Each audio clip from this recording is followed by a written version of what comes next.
Olá, nesta segunda-feira, 28 de novembro de 2022, eu venho aqui me referir a um assunto que me chocou muito, espero que choque também você, porque realmente eu não esperava me deparar com uma notícia dessa no Brasil, na minha pátria. É a história do atirador de Aracruz, no Espírito Santo, que matou vários colegas, gente da mesma idade, professores, em duas escolas em Aracruz, no Espírito Santo. Este, evidentemente, não é o único assunto deste dia. Tem o Eduardo Bolsonaro, lá no Catar. Não acho que Bolsonaro tenha errado gravemente. Erra gravemente quem fica em porta de quartel, que está agora criticando porque ele está lá no Catar, em Doha. O Renan Calheiros disse que vai se esforçar para apresentar uma proposta de emenda à Constituição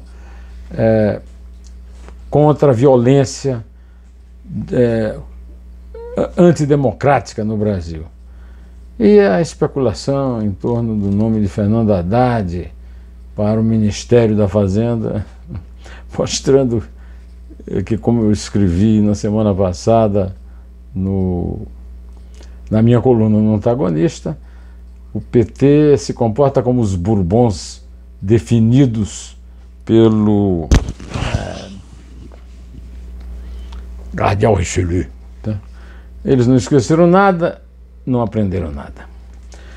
Bom, eu quero aqui agradecer muito a você que me acompanha, que me prestigia, porque você é o meu alvo, eu quero atender a você, é o meu lado, eu não sou imparcial, eu sou independente, não sou governo, não sou oposição, não sou PT, não sou PL, não. Agora, eu tenho um lado que é o seu lado, e é por isso que eu apelo para que você coloque esses meus comentários nas suas redes sociais e convide os amigos a fazerem o mesmo. Bom, o atirador de Aracruz almoçou e foi para a casa de praia com os pais depois de cometer os brutais, os imperdoáveis assassinatos que cometeu, principalmente porque tem 16 anos e não poderá ser punido por eles, e por isso mesmo o nome dele não pode nem ser citado aqui ou em qualquer outra notícia, né? O dono das duas armas utilizadas nos ataques às duas escolas, com 4 mortos e 12 feridos, na manhã dessa sexta-feira, dia 25, é o pai do atirador, que é policial militar e também, como filho, terá a identidade preservada. Em entrevista ao jornal Estado de São Paulo, disse que o filho não demonstrou nenhum tipo de emoção após ter cometido os atentados. Quem faz os atentados como aquele não pode ter emoção nenhuma, né? O pai agora está pedindo desculpa à família. Desculpa devolve as vidas perdidas pela ação do filho. Além disso, é preciso explicar um monte de coisa que a gente vai contar aqui. Diz que ele, segundo o Estadão, que publicou essa entrevista com ele, o pai chegou a ligar preocupado para o adolescente de 16 anos quando soube, através de um grupo de WhatsApp, que havia acontecido, né? E ele não fazia ideia, segundo ele, de que ele era o autor dos disparos, nem que usava 2 revólveres dele, né? Eu vi aí referências ao bullying, né, feitas pelo pai, né? Bullying é uma ova, né?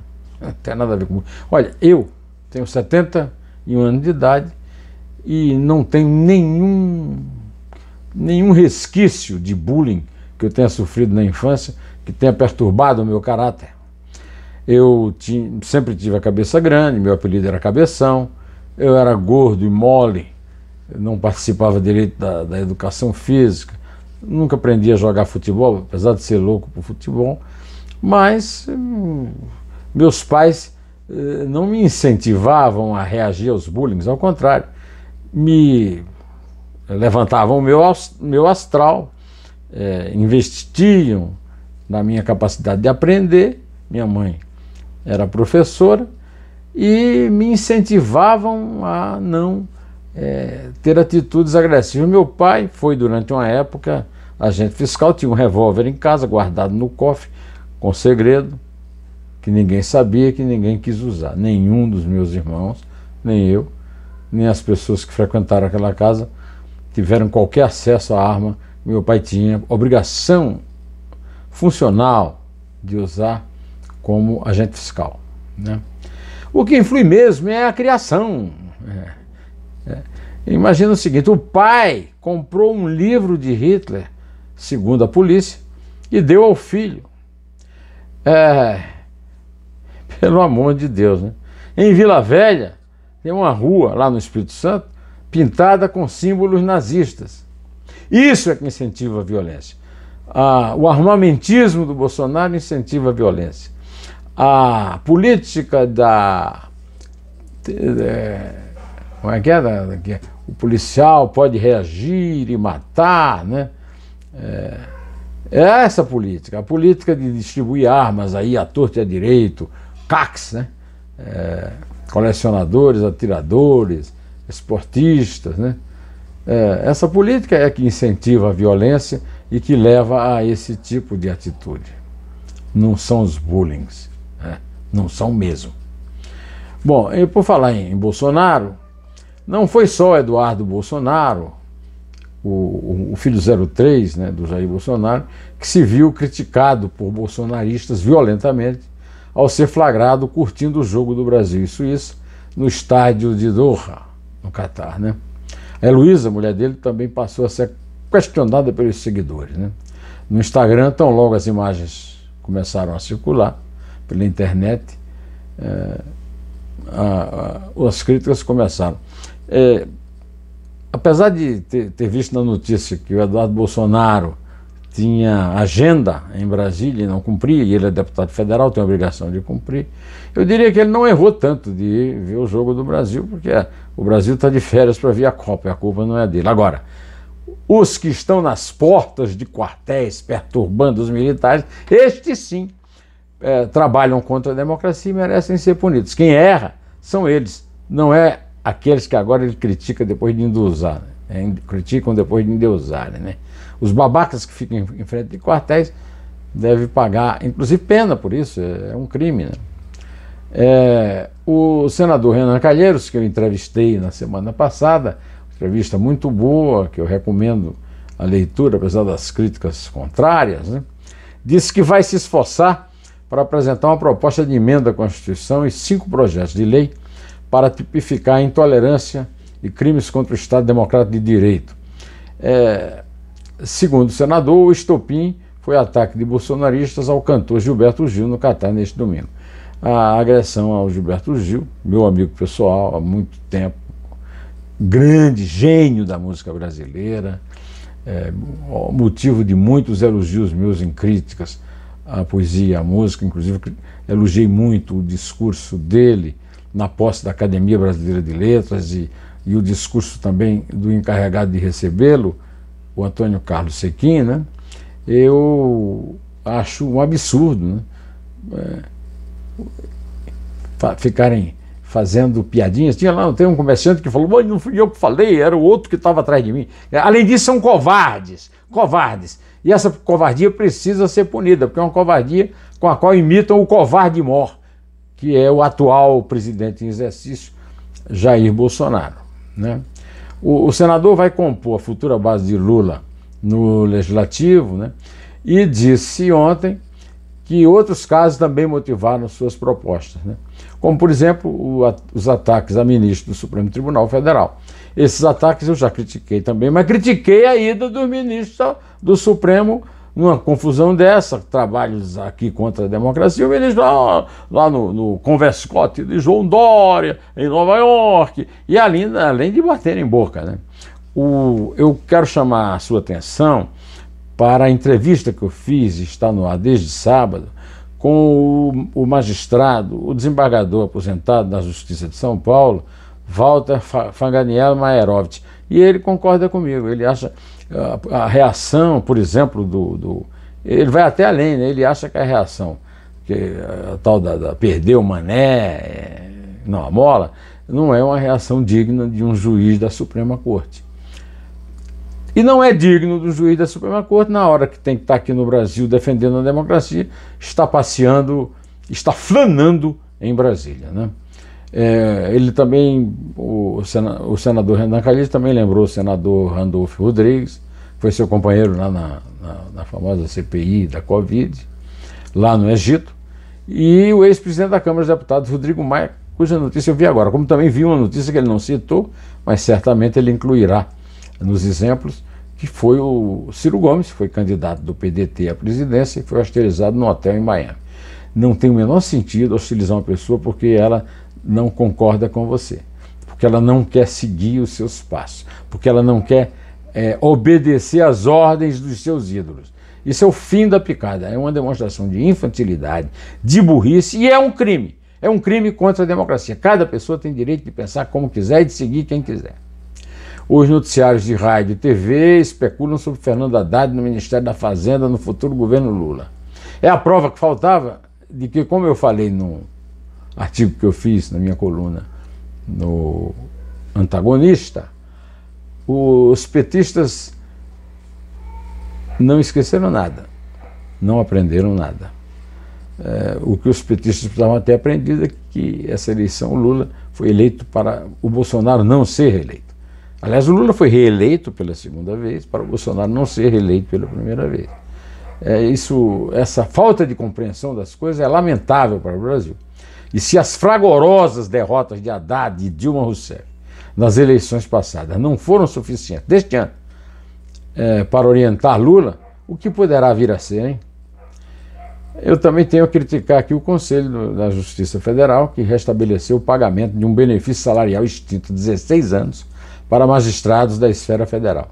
Conhecido como quinquênio, o adicional por tempo de serviço, ATS, gera um aumento automático de 5% nos salários a cada 5 anos e vai voltar a ser pago. É o fim da picada.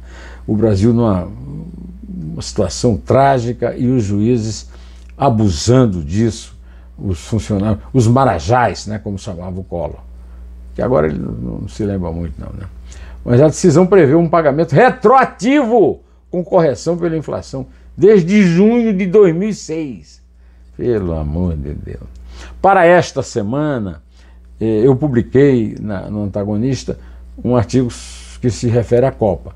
O artigo se chama A Miséria da Violência num Futebol de Bilhões. O olhozinho do artigo é: na luta dos brutamontes contra os espetáculos do futebol arte na Copa do Catar, a agressão impune das cartas há muito tempo. E o último parágrafo, né, eu digo o seguinte: o ícone mais vergonhoso desse conúbio malogrado entre gramado e cargo público é a foto do presidente Jair Bolsonaro, talvez inspirado no êxito de seu ídolo Mussolini, em 1934, na Copa em que a Itália fascista foi sede campeã, levantando a taça do Flamengo, campeão das Libertadores da América, na véspera de sua derrota inédita nas urnas, numa reeleição lograda. O futebol milionário convive com a miséria da violência sem punição, sem medo de ser campeão. Mas, definitivamente, tirar a lasquinha de campeonato não seduz o cidadão torcedor. O general Médici frequentava o Maracanã de radinho de pilha no ouvido, mas foi sepultado na fossa inglória dos inimigos da pátria. E o deputado Varielu não conseguiu, na Assembleia Legislativa de São Paulo, decretar o desuso da frase "faz-me rir" para definir o seu Corinthians, submetido nos anos 50 e 60 à humilhação de perder sempre para Palmeiras, Santos e São Paulo. Bom, já que estamos falando de futebol, esta foi uma segunda dos Casemiros. O golaço que salvou o Brasil do vexame de empatar mais uma vez de forma ridícula com o ferrolho da Suíça, do Carlos Henrique Casemiro, que espantou o mundo em sua saída do Real Madrid para o Manchester United, em reconstrução, destacou-se da mesmice pasmacenta da seleção de mais um empate, como uma péssima Suíça numa Copa do Mundo. Quanto isso, outro Casemiro Miguel, superou a Globo na transmissão do jogo em audiência. Teve mais de 1 milhão, né, de aumento aí de visualizações no seu blog, né, a sua rede. Esse nome Casimiro tem origem polonesa. Surge do polonês Casimir, de Kazati, que significa aquele que prega a paz, resulta da junção dos elementos Kazak, que significa ensinar a pregar, e Mir, que significa paz. Por falar nisso, eu convido você, antes de encerrar aqui, para ver a entrevista do Walter Maierovitch, a que eu já me referi antes, e um programa magnífico que a Maria Isabel Pimentel de Castro Pinto, minha mulher e eu, fizemos os 2 Dedos de Prosa no meu canal do YouTube, com a professora de Direito e de História, Exilda Mello. Exilda Mello participou de um livro que concorreu ao Prêmio Jabuti, que o Walter ganhou, né? A respeito do direito, da arte, da negritude. São tentativas de ensaios muito bem feitos, uma entrevista muito brilhante dela a respeito desse casamento entre direito e arte.